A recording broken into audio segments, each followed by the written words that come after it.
Well, here I am at Mary M. Knight, home of the Owls, with Superintendent Matt Mallery in his 7th year here as superintendent, and talking a little bit today about an upcoming EP&O levy that you have that'll be on the February 10th ballot. Correct. How are you? I'm good. How are you? Good. It's good to see you. I saw you at the parade. Yeah, it was good to see you. And always a lot of fun, lots of good community support and spirit here in the Matlock Elma area, and good tradition of the voters in the district supporting the work done here through those levies. Yeah, we have a long history of the community supporting Marion Knight School District, and the voters supporting what was called M&O levies turned over into EP&O levies. So the community has a really good history of supporting those initiatives. We often talk about different ways that these levies help school districts here, and a lot of them, especially in the high school, junior high, high school area, are a little more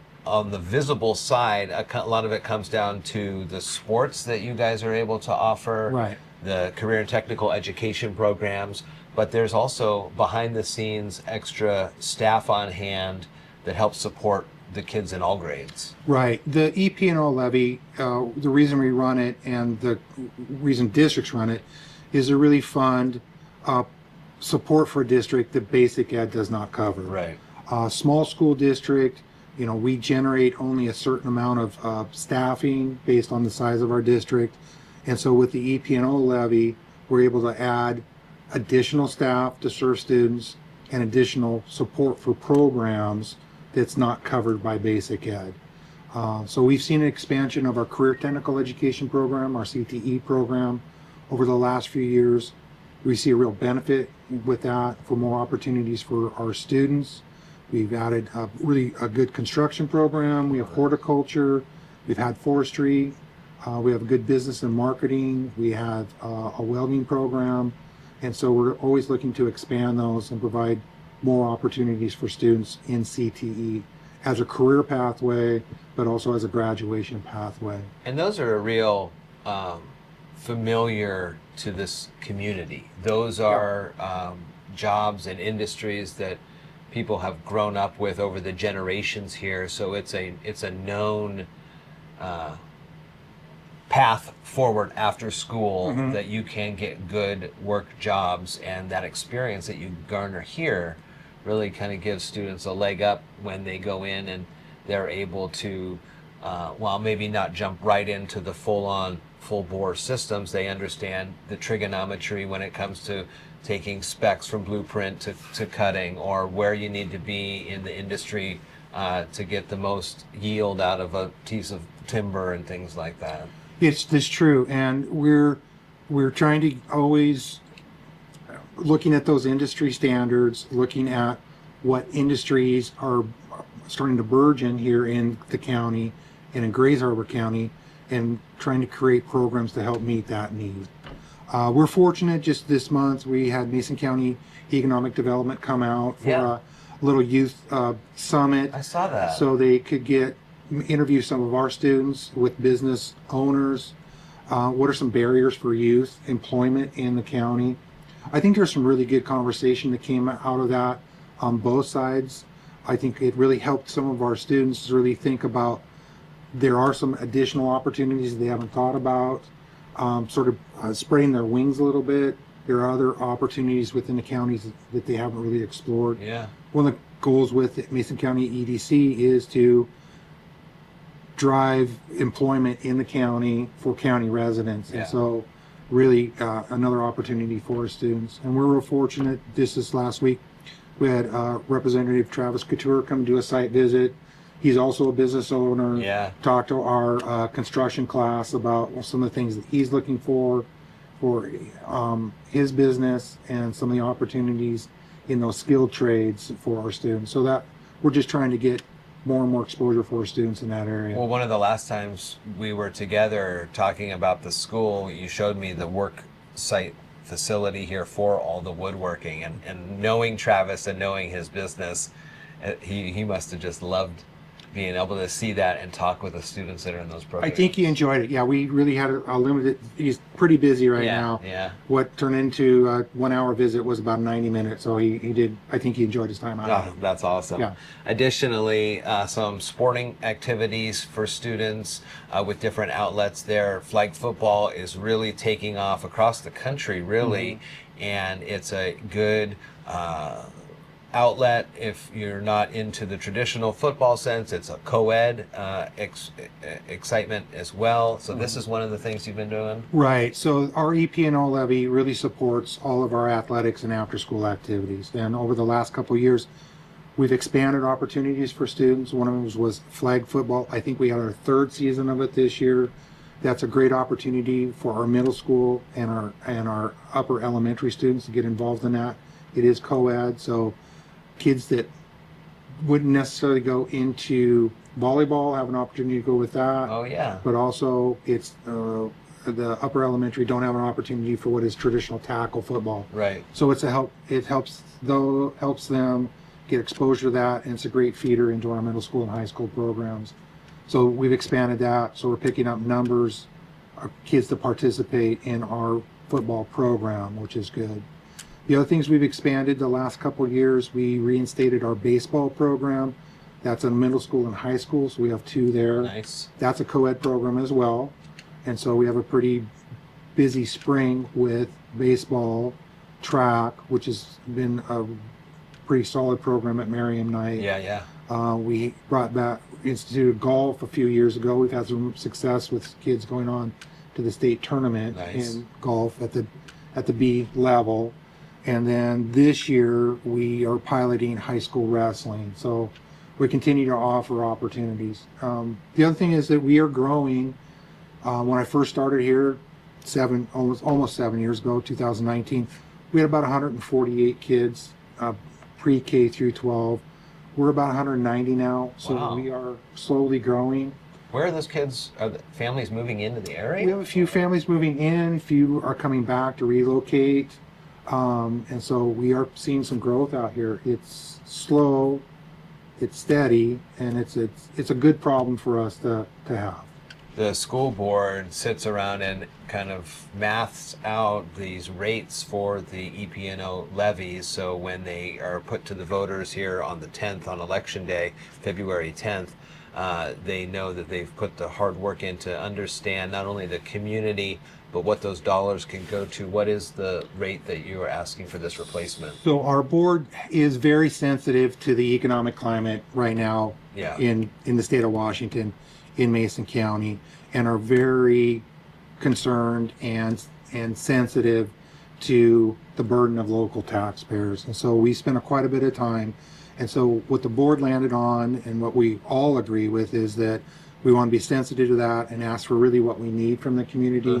So this is really as close to a replacement levy as we can do. Again, it's not a new tax, it's replacing it.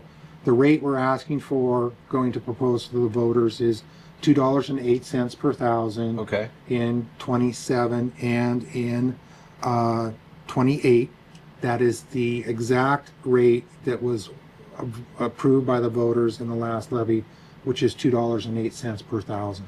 Another thing to think about in regards to Merriam Knight specifically is a recent change in the legislature's laws in the last couple of years, and this is levy equalization dollars. And Merriam Knight is in a situation where they're able to, if the voters choose to pass this levy on February 10th, the state will offer up additional resources to help support that levy, in the sense that the community has decided to buy in to the next couple of years for the levy, so the state is going to put in some money as well. It's only available if the levy passes on February 10th. And what's that additional amount? It's kind of hard to kind of get a full number, but what are your... It's about a $500,000 additional funds. Okay. So Merriam Knight is one of the school districts. There's about 100 that qualify for what they call local effort assistance. That's what it is. And that is really, the legislature recognizes that these smaller communities, particularly ones that don't have any commercial tax base, Yep. industry, high property values. Technically, it's called property poor districts, Okay. where the burden for these EP&O levies really fall on property owners and single family home owners, that there's an additional local effort assistance fund. So we would garner, if the voters approve this levy, an additional $500,000. And that money is being paid by all Washington state taxpayers. So that's going into a fund and then is divvied out to schools across the state. So if something to think about is you might as well have that come right back here. That is a big part of our campaign, is to letting voters know that if the levy is successful, we'll receive that. We all pay into that. So it's best if we can retain those funds that taxpayers here are already paying. Those stay in Merriam Knight and go to Merriam Knight School District. They don't go elsewhere. Right. $2.08 per thousand on the assessed value of your property is what the levy, the school board has deemed the number here for this upcoming levy on February 10th. The ballots will be out early January sometime. I'm sure there's more communication coming out. Going to be a mailing coming out to all of the residents of the Merriam Knight School District end of this month, early January. Made some presentations to our staff about that. Hope to get in front of the Grange, who's another group, possibly go speak at the fire hall during one of their meetings, and the Matlock Historical Society. It's kind of unique in the sense that we don't have big community groups out here. Yeah. One of the important ones is going up to the general store, meeting with people in the morning that have coffee. Yeah. We don't have a Rotary or a Lions or Kiwanis here located in Matlock, so it's a lot of word of mouth out there about what's going on. But a great tradition in supporting the Owls here in the Merriam Knight School District, and you can get that information through the school district. Matt will be out slinging coffee at the morning stops for people as well.